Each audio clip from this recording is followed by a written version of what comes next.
Bryan Cranston is a well-known actor in both film and television, but his portrayal of Walter White in the AMC series Breaking Bad undoubtedly won the hearts of fans. However, this talented man has been acting since the 80s. From fantastic voice work in animated series and movies to minor roles in well-known films, he proved his abilities as an actor several times over in his decades-long career. Here are 10 things you probably didn't know about Bryan Cranston.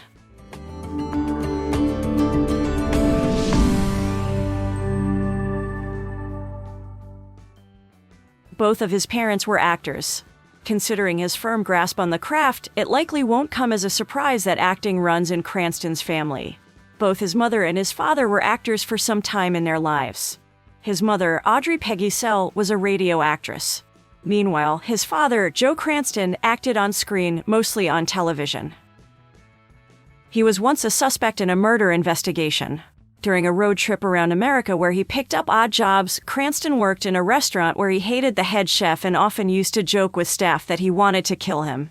The chef ended up dead, which coincided with Cranston leaving town, and the timeline meant he became a suspect. Luckily, he was able to prove his innocence. He was almost a police officer. He almost had a very different career. When he was younger, he wanted to become a police officer. In an interview with Route magazine, he explained that his brother joined an organization called Police Explorers, which traveled as a group pretty frequently. Having done very little traveling while growing up, Cranston joined as well. After graduating first in his class in the program and finding he had an aptitude for it, he planned to study police science in college and then join the Los Angeles Police Department. However, while he was in college, he discovered acting classes and reevaluated his plans for a very specific reason. He said, "I took an acting class and realized that girls were so much prettier in the acting classes than they were in the police science, and it was like, oh my. Because of that, it threw me for a loop and I realized I was ambivalent towards my future plans and I didn't know what to do." As we know, acting won out in the end. He received royalties for humming on Malcolm in the Middle. In the sitcom Malcolm in the Middle, Bryan Cranston's Hal often begins whistling or humming to himself. It appears to be just a quirk of the character, but it ended up being far more for Cranston. The music he whistled was all his own, so Cranston joined the Songwriters Guild and everything he improvised earned him a royalty check.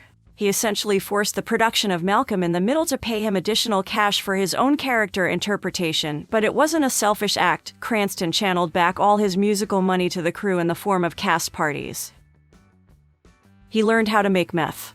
As Breaking Bad fans know, Cranston's character Walt is known for his 99.1% chemically pure crystal meth, which is, famously, blue in color. Being such a key detail of the show, it makes sense that the cast and crew would partake in extensive research about the process in order to ensure that everyone fully understood the logistics. Cranston revealed on The Howard Stern Show in 2012 that, on the set of the show, they actually learned the step-by-step process of cooking meth. He said, "We were taught how to make meth by DEA chemists who were consultants on the show. We didn't cook it, but we were told exactly the process at that high level." When Stern joked that he had a feeling Cranston had actually cooked it at some point since learning, Cranston simply laughed it off and retorted, "Well, I made one with and one without nuts." He has a Breaking Bad tattoo. At the conclusion of Breaking Bad in 2013, Cranston decided to commemorate the show and its impact on his life by getting a tattoo of the show's periodic table-inspired logo. He was inked up by members of the show's art department who were also tattoo artists. He opted to place it on the inside finger of his right hand so he wouldn't have to worry about covering it up. He is attracted to damaged characters. In 2020, he returned to television with the drama series Your Honor. Stepping back into the lead role of a TV series, Cranston plays an honorable judge who puts his morals aside when his son accidentally kills another teen in a hit-and-run accident. He spoke with the LA Times to discuss his new role, which the piece describes as the latest addition to his extensive gallery of complicated figures with a dark edge. While describing what attracts him to a character, he confessed he is drawn to intricate and complicated characters with wavering morals. He told The Times, "I am attracted to damaged characters that still have some manner of humanity and decency within them, despite their flaws and shortcomings." Further, he feels that those are the types of characters that viewers will most connect with. He concluded, "Audiences relate to people like that, saying, 'I'm not good at that, but what would I do in this situation?' When I tell people the elevator pitch of what Your Honor is about, they say, 'I would do the same thing. I would do anything to protect the life of my child.'" He is also a screenwriter and director. In addition to acting, the actor is also a fantastic screenwriter and director.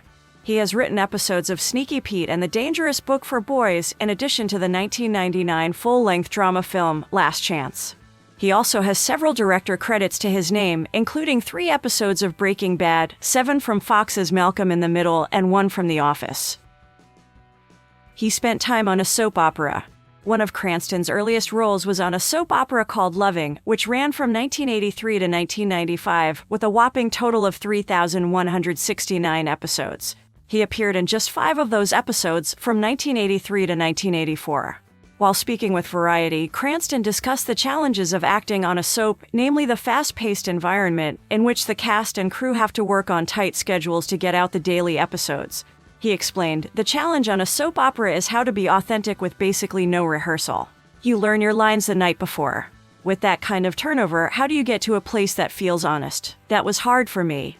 He also addressed the stigma that soap operas have of being a lesser acting experience, whereas, in reality, the actors have to possess just as much talent as that of other series formats. Cranston found it to be an experience that only strengthened his acting skills. He concluded, "I think soap operas are unfairly judged as less valued acting experiences. They are indeed extremely challenging. It felt like I crossed a threshold from that point on." He devised a numerical system for deciding which roles to choose. After the success of Breaking Bad, Cranston was deluged with acting offers. One way of sifting through his options was to incorporate a numerical value points system to each. He dubbed it the Cranston Project Assessment Scale. The director, script, story, cast, and role would be added to the total. A good story counted most, at 10 points, while the cast was a relatively modest 2.